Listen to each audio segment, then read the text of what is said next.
Odebrecht e Vorkaro são sócios na venda de 577 apartamentos em São Paulo.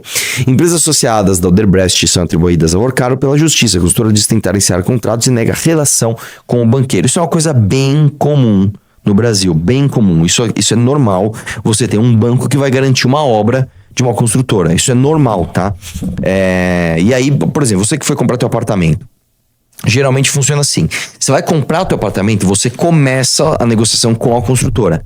Então, quero comprar um apartamento, sei lá, custa R$1 milhão. Tá, tudo bem. Então, durante a fase de obra, eu vou pagar 200 mil em X vezes. Isso é construtora. Aí, beleza, entrega o apartamento. Ele vai te entregar as chaves. O apartamento tá pronto. Toma aqui teu apartamento. Como é que você vai pagar os outros 800, né? Sem contar os juros. Aí você vai num banco e faz um financiamento para pagar aquilo ali. Só que você não vai no banco bater na porta e falar, banco, tudo bem, quero... Não. A construtora, geralmente, ela já tem um banco associado. Falou, aqui nós conseguimos uma condição para esse financiamento com o Banco Itaú, com o Banco Bradesco, e você vai pagar dessa forma. Tá bom, aí você vai lá e paga o banco garante que a construtora recebe o dinheiro. Paga a construtora e vai te cobrando os juros, né? O fato é o seguinte, cara. A gente sabe que o Odebrecht é uma empresa que basicamente roubou muito dinheiro do Brasil, né, através de relação com o governo. A gente sabe também que o Vorkaro, né, é dono de um banco que também roubou um monte de dinheiro aqui no Brasil. Não me surpreende nada, assim, absolutamente nada.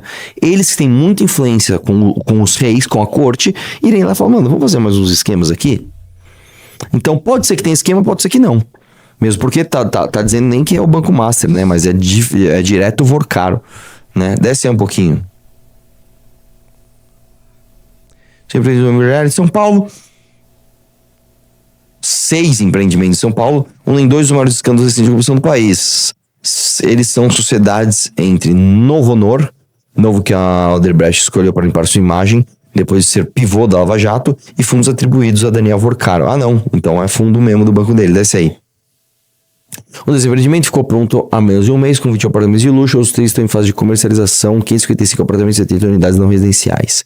Mas mais 2 já foram anunciados, mas não foram lançados. Todos impactados por bloqueios judiciais. Isso é foda também. Você que comprou, mano, e teve bloqueio judicial, cara, se a gente ficar preso lá e você não tem nem a obra nem tem o dinheiro. Os empreendimentos pertencem a 5 procuradores. Pelo lado do Odebrecht tem como sócio Orion Empreendimentos. Tá, beleza, lá do Vorkaro, sociedades anônimas e únicos sócios, 2 fundos de investimentos atribuídos ao banqueiro pelo liquidante Banco Master. Desce aí um pouquinho.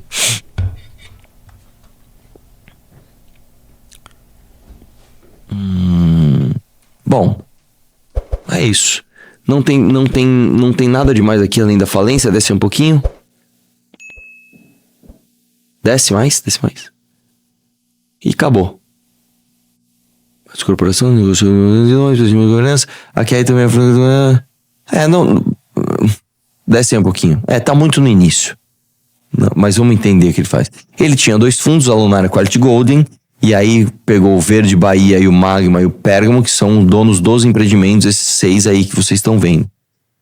Aqui quem construiu foi a Odebrecht. Tá bom, é isso. Após mentira sobre Vorkaro, Flávio é o nome mais rejeitado da disputa eleitoral de pesquisa. Eu vou falar um negócio pra você, antes de ler a matéria. Rejeição não necessariamente é uma coisa negativa, tá?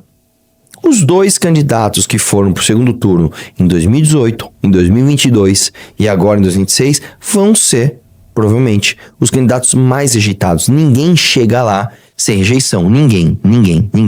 O Renan não chega lá sem rejeição, o Flávio não chega sem rejeição, o Lula não chega sem rejeição, o Haddad não chega sem rejeição, Jair Bolsonaro não chega. Você ter rejeição ao longo do seu trajeto não significa necessariamente sua derrota. Significa que você tem pessoas que te conhecem e têm opiniões sobre você. Tá? O fato é o seguinte.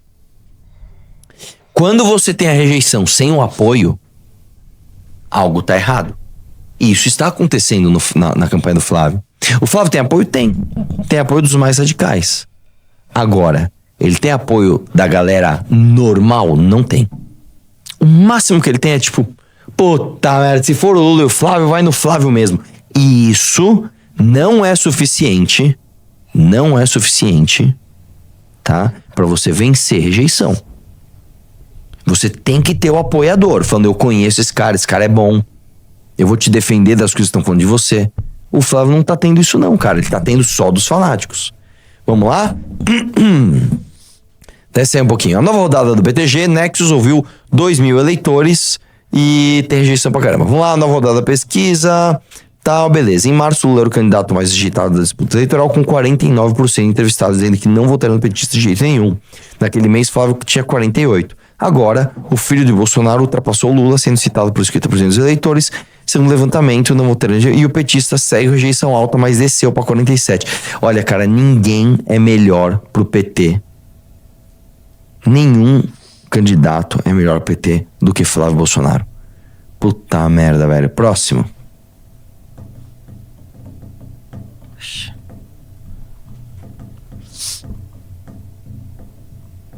Agro se reúne e reavalia apoio a Flávio após envolvimento com o Vorcaro.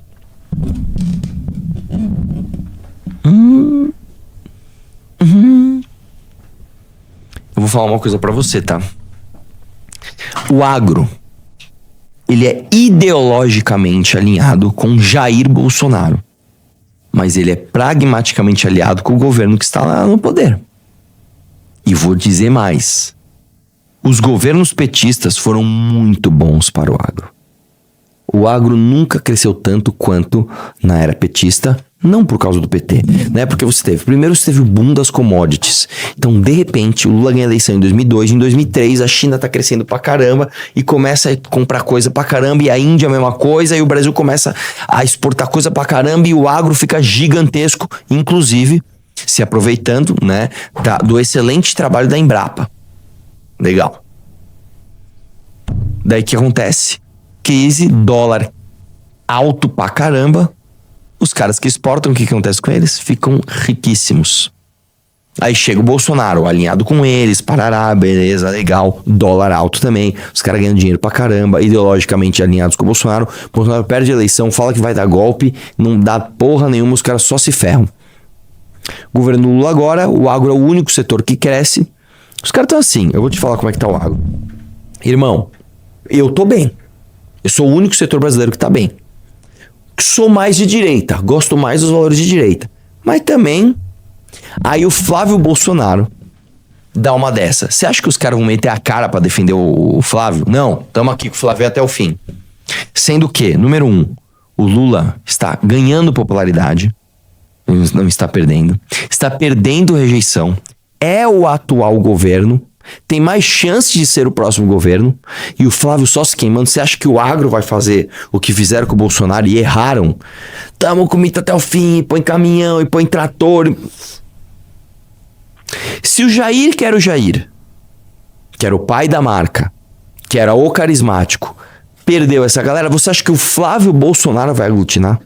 Você acha que o Flávio Bolsonaro é o cara que vai trazer a galera? Não, tamo junto com você, Flavião. Eu duvido muito, cara. Eu duvido muito. Só que aí tem um outro elemento nessa questão. Tem um cara chamado Renan Santos, amigo. Que tá falando tudo aquilo que nenhum outro candidato teve coragem de falar. Muitas vezes apontando o dedo pra esses empresários, falando, meu irmão, vocês erraram, tá? Vocês erraram em olhar o Brasil da semana que vem e não olhar o Brasil das próximas décadas. É verdade. Desce aí, vamos ver? A CNA, principal entidade representativa do agronegócio brasileiro, convocou para a próxima quarta-feira uma reunião com todos os presidentes de federações de agricultura de estados para debater eleições desse ano. A reunião já estava prevista antes mesmo do envolvimento do senador Flávio Bolsonaro no caso Master, mas o assunto reforçou a necessidade de um debate entre as lideranças do agro, por ele ser até então o candidato tinha mais apoio do setor. Segundo uma influente fonte do agronegócio, a percepção hoje no setor é de que a confiança no candidato foi quebrada e o processo de recuperação de sua credibilidade será difícil. Outra fonte rematou que nos bastidores já se falava que poderiam surgir denúncias contra Flávio, dado seu histórico de envolvimento em denúncias de corrupção, mas que ainda assim o setor apostou nele como nome mais forte contra o Lula. Desce aí um pouquinho. Sobe lá. Diante disso, a reunião tratará do cenário eleitoral. Tá, desce aí. A especial curiosidade sobre se um nome alternativo a Flávio poderia surgir. Embora Ronaldo Caiado, PSDB, seja uma liderança histórica do setor, a percepção é de que ele não conseguirá emplacar sua candidatura com a força que os primeiros sinais são de que Romeu Zema e Renan Santos estarão herdando os votos de Flávio após a crise na campanha. O setor, porém, avalia que Zema é um bom nome, mas não se viabiliza pelos problemas que declarações suas causaram no Nordeste, que Renan seria uma aventura nas eleições desse ano. Uma possibilidade defendida é uma chapa que una a ex-ministra da Agricultura, Tereza Cristina, e a primeira-dama, Michele Bolsonaro. Então, eu vou falar um negócio pra você. Olha como o empresariado, a elite brasileira, e a gente tem muito contato com essa gente. E eu vou te falar, é muito difícil, tá? Esses caras têm muito dinheiro e se levam, eles acham que eles acertam tudo. Não, às vezes você é só bom numa coisa específica. Às vezes você é muito bom em gerir, por exemplo, uma fazenda que, sei lá, que planta soja, ok?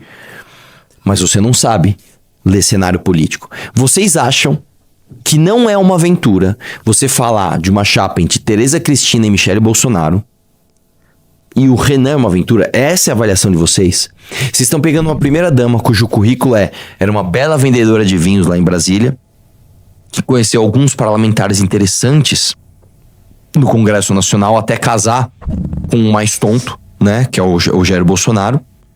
Né, a Tereza Cristina tem uma bela história, mas apoiá-la com rejeição da própria família e da própria base não é uma aventura, enquanto vocês pegaram o cara que derrubou a Dilma, inclusive que agitou vocês naquela época para isso, que sobreviveu a todas as crises que nós tivemos, que criou um partido, que tá subindo nas pesquisas mais do que qualquer outro candidato. Esse é uma vida. Você entende como é muito difícil lidar com a elite brasileira?